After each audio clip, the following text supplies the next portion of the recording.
दोस्तों, बात करेंगे आज उस मसीहा की जिसे सोनम वांगचुक कहते हैं। और ये लद्दाख के बहुत ही ग्रेट इंसान हैं और पूरे देश के आइडल भी इस टाइम बन चुके हैं। जिससे इस तरीके से मैं कहूँ कि पढ़ के भी समझ सकते हैं, सुन के भी और देख के भी।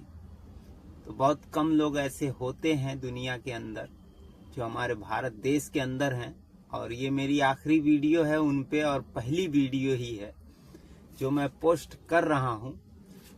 और पूरा सुन के जाइएगा।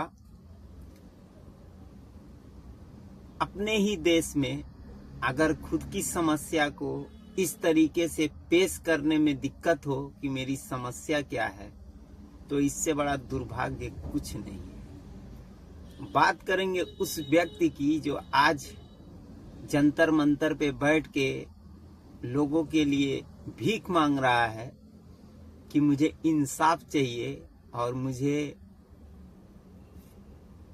उसकी फरियाद को लोग अवॉइड कर रहे हैं, पर यह दुर्भाग्यपूर्ण है। लोगों को ऐसा नहीं करना चाहिए। और ये मेरी वीडियो लंबी थोड़ी होगी, पर आप लोग देखिएगा और सुनिएगा। जितने भी काम उन्होंने किया है आज तक, उस इंसान को भीख मांगना पड़ रहा है जंतर मंतर पे बैठ के, जिसके हाथों में इतने अवार्ड हैं जो इस देश ने दिया है। वो एक वैज्ञानिक भी हैं जिन्होंने देश में ऐसा काम किया जिसे पानी की समस्या लद्दाख के अंदर खत्म किया। बहुत सारे बच्चों को उन्होंने तालीम दी है, पढ़ाया है, पढ़ने के लिए जगाया है।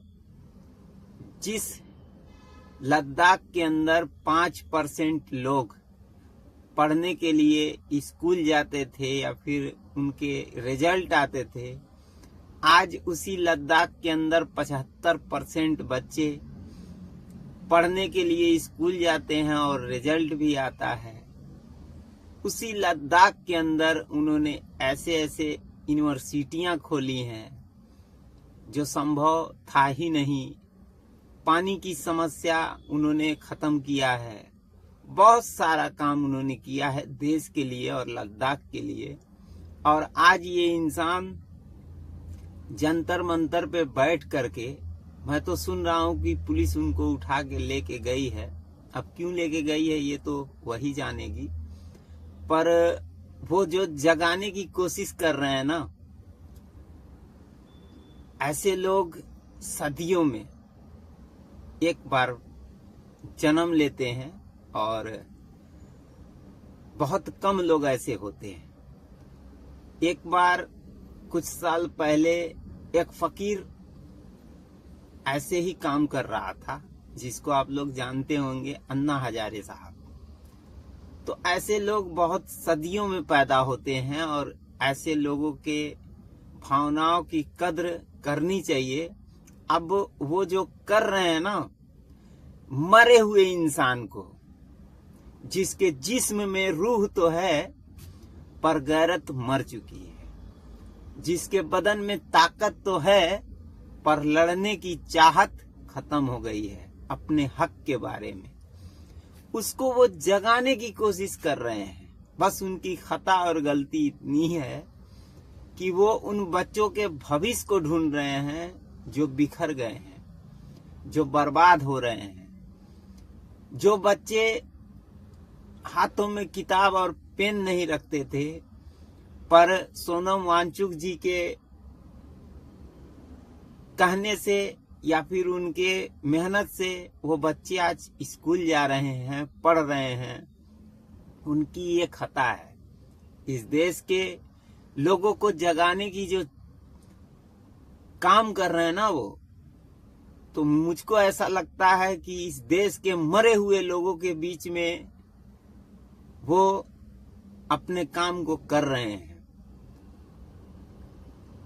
तो कहने का मतलब ये है कि ऐसे लोग सदियों में पैदा होते हैं कद्र करो ऐसे लोगों की। और ये जो मुहिम है ना उनका, ये किसी एक व्यक्ति का नहीं है, ये उसका है ना जो आने वाला है, जो आ चुका है, जो प्रेजेंट टाइम में है। ये लड़ाई उसकी है। और ऐसा अगर देश के लिए उन्होंने किया है अभी तक और कर रहे हैं, तो ये एक फरिश्ता ही नहीं, ये एक आने वाले यूथ के लिए बहुत ही बड़े भगवान साबित है।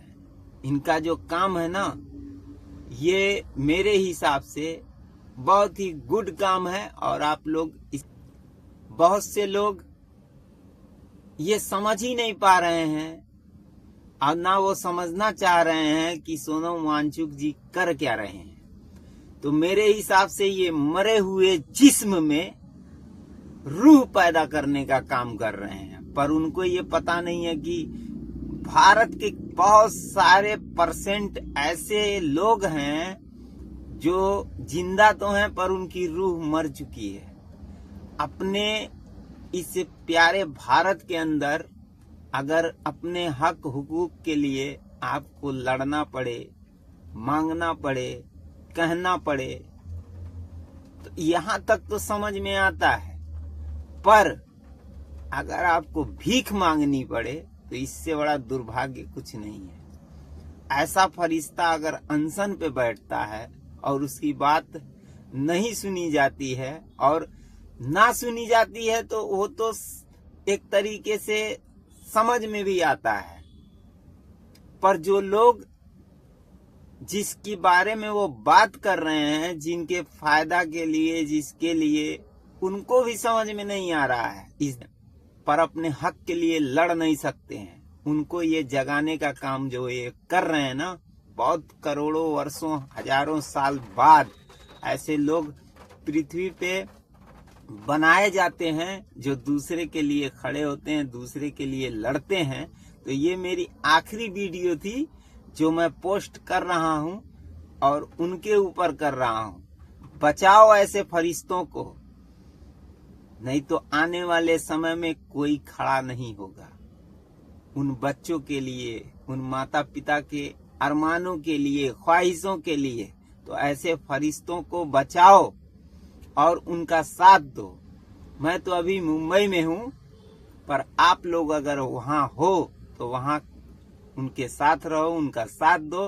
क्योंकि सच्चाई के साथ हर इंसान को एक बार खड़ा होना चाहिए। वहां पे कोई स्वार्थ नहीं देखना चाहिए किसी को। तो हर एक इंसान को इस टाइम उनके साथ खड़ा होना चाहिए, क्योंकि वो बात शिक्षा की कर रहे हैं, एक बच्चे की हक की बात कर रहे हैं, देश की बात कर रहे हैं। और ऐसे लोग बहुत कम हैं। बचा लो मेरे दोस्तों ऐसे लोगों को, और उनके डिमांड को मैं तो ये कहूंगा भारत सरकार को तुरंत एक्शन लेना चाहिए और मानना चाहिए। क्योंकि देश है तभी सब कुछ है, देश ही नहीं है तो कुछ नहीं है, देश से बड़ा कुछ नहीं है।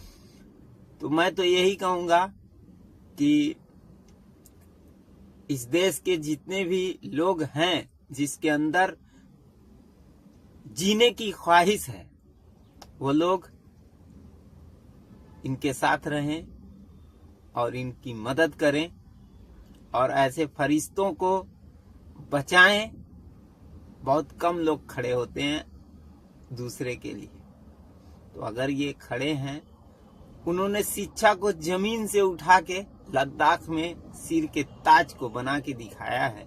ऐसा फरिश्ता बहुत कम आपको देखने को मिलेगा। शायद दोबारा इस कलयुग में ना मिले, तो आज अगर हमको मिला है ऐसा शेर और ऐसा रहनुमा जो हमारे लिए लड़ रहा है, तो उसका साथ दीजिए। और एक बार फिर भारत को जरूरत है कि लोग इकट्ठा हों, एक हों और इस काम को अंजाम दें। तो ये मेरी वीडियो पहली और आखिरी थी जो मेरे मन की बात थी और मैंने कहा है। अच्छी लगे तो शेयर भी करिएगा ताकि लोगों को समझ में भी आए। और बचा लो ऐसे फरिश्तों को। बहुत कम लोग हैं इस दुनिया में, और खास करके भारत में। कितनी तारीफ करूं और कितना उनके बारे में बताऊं। इस देश में उन्होंने बहुत कुछ किया है, जिसकी कल्पना भी करना बहुत बड़ी बात होती है, करके दिखाना बहुत कम होता है। लोग किताबों से पढ़ाते हैं, बच्चे उनको देख के पढ़ते हैं। तो ये कौन कर सकता है? एक फरिश्ता ही कर सकता है। बोलते हैं कि कलयुग में या फिर किसी युग में जब दुनिया में कुछ गलत होता है तो एक अवतार होता है, और ये किसके अवतार हैं मैं ये नहीं जानता, पर हैं तो ये अवतार ही। तो बचाओ ऐसे फरिश्तों को। बहुत कम लोग दिखते हैं, और जरूरत है इस देश को जगने की। और जग जाओ मरे हुए लोग, जिंदा तो हो, रूह मर चुकी है, उस रूह को जिंदा करो। ऐसे लोग बहुत कम मिलते हैं, और दुनिया में फिर ढूंढने से नहीं मिलेंगे। चिराग लेके ढूंढोगे नहीं मिलेंगे। बचाओ ऐसे शेरों को। लव यू, बहुत बहुत शुक्रिया। मेरी वीडियो अच्छी लगे तो देखिए, शेयर करिए। और ऐसे शेर को सलूट है, और ऐसे शेर बहुत कम दूसरे के लिए लड़ते हैं। शायद वो मेरे लिए भी लड़ रहे हैं, इसलिए मैं बोल रहा हूँ, क्योंकि मैं भी एक पिता हूँ और हमारे भी बच्चे हैं। तो शायद मेरे भी लिए लड़ रहे हैं, इसलिए मैं बोल रहा हूँ। तो हर एक नागरिक की ये जिम्मेदारी होती है कि अपने जिम्मेदारी को सच्चाई से रखे, और शायद इस देश को जरूरत है ऐसे शेरों की। तो ऐसे शेरों को बचाएं, और इनके कंधे से कंधा, कदम से कदम मिला के चलें। बस यही कहना था। वीडियो अच्छी लगे तो शेयर जरूर कर दीजिएगा। और मेरी बातों से अगर किसी को तकलीफ हुई हो तो मैं तहे दिल से उनसे माफी मांगता हूं, कि अगर मेरे एक भी शब्द किसी को भी बुरे लगे हों तो उसके लिए माफी चाहता हूं। पर ऐसे शेरों को बचाओ। ऐसे शेरों की जरूरत है इस देश को। बहुत कम लोग मिलते हैं मेरे दोस्त, जो मरे हुए जिस्म को रूह पैदा करते हैं और चलाते हैं। बचाओ ऐसे शेरों को।